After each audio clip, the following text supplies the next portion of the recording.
Good morning student. आज मैं आपको स्टैंडर्ड 11 का चैप्टर 4 पूर्ति उसके विषय में समझा रही। इसके बाद आगे भी हम लोग समझा चुके हैं। आज हम समझेंगे पूर्ति के नियम और कीमत और पूर्ति के बीच क्या संबंध है। ठीक है, पूर्ति के नियम और कीमत के बीच क्या संबंध है उसको समझेंगे। सबसे अपने पहले क्या समझेंगे, पूर्ति का नियम। ठीक है, तो पूर्ति का नियम क्या है, तो मांग की तरफ पूर्ति का भी नियम निश्चित कीमत और समय के साथ संबंध रखता है। ठीक है, किस तरीके से संबंध रखता है, यदि अन्य परिबल स्थिर हो तो ठीक है, तो कीमत में बढ़ोतरी होती है। कीमत बढ़ती है तो पूर्ति का क्या होता है, विस्तार होता है। और वस्तु की कीमत में कमी होती तो पूर्ति का क्या होता है, संकोचन होता है। जैसे मैंने बताया, एक पेन की कीमत 5 रुपया है, ठीक है, तो उसका क्या होगा, विस्तार होगा। वही कीमत घट जाएगी तो उसकी पूर्ति में कमी आ जाएगी। वस्तु की कीमत और पूर्ति के बीच सीधा धन संबंध है। धन संबंध है, यानी वस्तु की कीमत बढ़ती है तो पूर्ति बढ़ती है, वस्तु की कीमत घटती है तो पूर्ति घटती है। उसको हम लोग क्या बोलते हैं, पूर्ति के नियम के रूप में जानते हैं। अब पूर्ति के नियम को समझने से पहले उसकी कुछ धारणाएं हैं, ठीक है, वो यहाँ हम समझेंगे। ठीक है, तो पूर्ति के नियम की धारणाएं। पूर्ति के नियम की धारणाओं के लिए समझने से पहले पूर्ति की कुछ आवश्यक बातें समझेंगे। जैसे कीमत और पूर्ति के बीच संबंध में कई धारणाओं पर आधारित है। जैसे पूर्ति को असर करने वाले विविध परिबलों में से कीमत के अलावा तमाम परिबलों को स्थिर माना जाता है। कीमत के अलावा यानी कीमत में कीमत बढ़ती है और घटती है, उसके अलावा अन्य परिबल हैं, उत्पादन के साधन हैं, वाहन व्यवहार का खर्च है, ठीक है, वो सब कैसे रहते हैं, स्थिर रहते हैं। वस्तु की कीमत और उसकी पूर्ति पर ही ध्यान केंद्रित किया जाता है और पूर्ति के नियम को समझा जाता है। जब अपने पूर्ति का नियम समझते हैं, उसकी धारणाएं लेते हैं, तो वस्तु की कीमत और उसकी पूर्ति इन दोनों का ही समावेश रहता है, बाकी वस्तुएं स्थिर रहती हैं। यदि हम अर्थघटन नहीं करना चाहते हैं, कीमत की तुलना में अन्य परिबलों की पूर्ति पर कम असर होती है। ठीक है, अगर अन्य परिबलों में भी फेरफार किया जाएगा तो पूर्ति में बढ़ोतरी या घटोतरी घटाव देखने को मिलता है। वास्तव में अन्य परिबल में से कोई भी एक परिबल पूर्ति पर कीमत अधिक प्रभावशाली हो तो क्या होता है, परिवर्तन देखने को मिलता है। किस में, पूर्ति में। अब नीचे अनुसार कुछ धारणाएं दी गई हैं। इसमें पहली धारणा क्या है, उत्पादनों के साधनों की कीमत में कोई भी कमी या वृद्धि होती नहीं। अब उत्पादन के साधन, आप लोग जानते हैं उत्पादन के 4 साधन, ठीक है, श्रम, पूंजी, जमीन और नियोजन। तो क्या होती है, उनमें कोई भी कमी वृद्धि देखने को नहीं मिलती, यानी वो कैसे रहते हैं, स्थिर रहते हैं। दूसरा, ये क्या है, पूर्ति की धारणाएं। उत्पादन पद्धति में कोई परिवर्तन नहीं होता है। ठीक है, जो उत्पादन पद्धति है उसमें कोई परिवर्तन यानी कोई नई टेक्नोलॉजी का उपयोग किया जाता नहीं है, वो स्तर स्थिर है।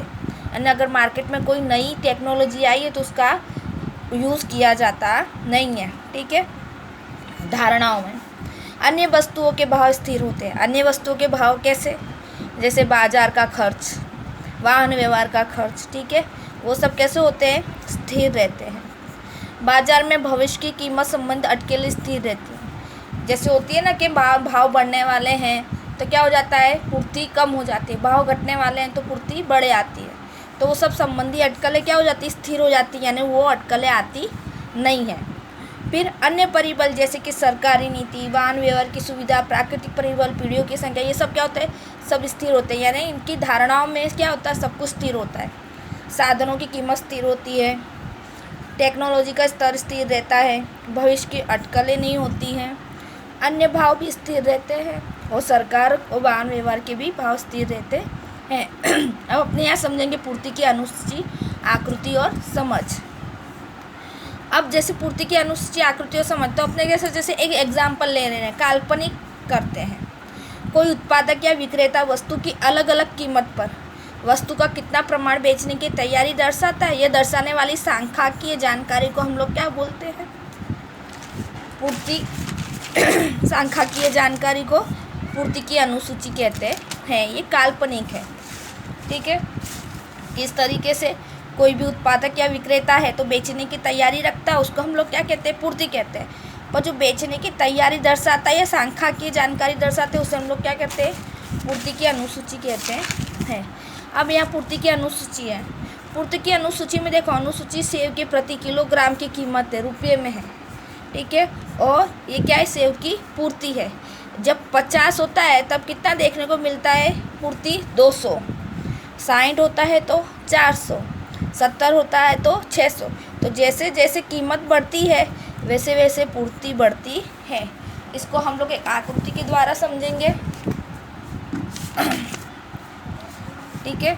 जैसे मैं बता चुकी कि अपने एक काल्पनिक अनुसूची तैयार करने हैं, तो ओ एक्स पर अपने ने क्या किया है, सेव की पूर्ति किलोग्राम में दर्शाई हो। ओ वाई पे क्या किया है, सेव की कीमत रुपये में दर्शाई गई है। अब देखो, जब सेव की कीमत 50 होती है, ठीक है, जब सेव की कीमत 50 होती है तब उसकी पूर्ति कितनी होती है, 200। तो उसको अपने क्या बोलते हैं, ए बिंदी देते हैं, ठीक है। जब सेव की कीमत 60 होती है तब अपने बी की कीमत, तब पूर्ति कितनी होती, 400 होती, तो उसको अपने नाम देते हैं बी।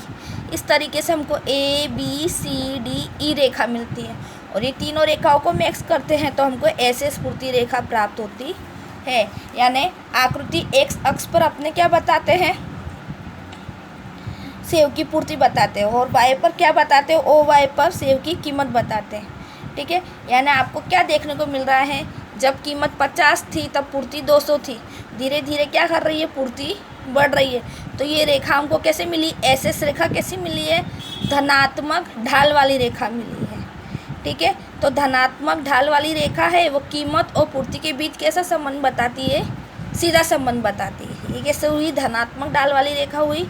आखिर के द्वारा अपने समझे ना, तो ये हमको क्या बताती है, धनात्मक यानी कीमत और पूर्ति के बीच सीधा संबंध बताती है।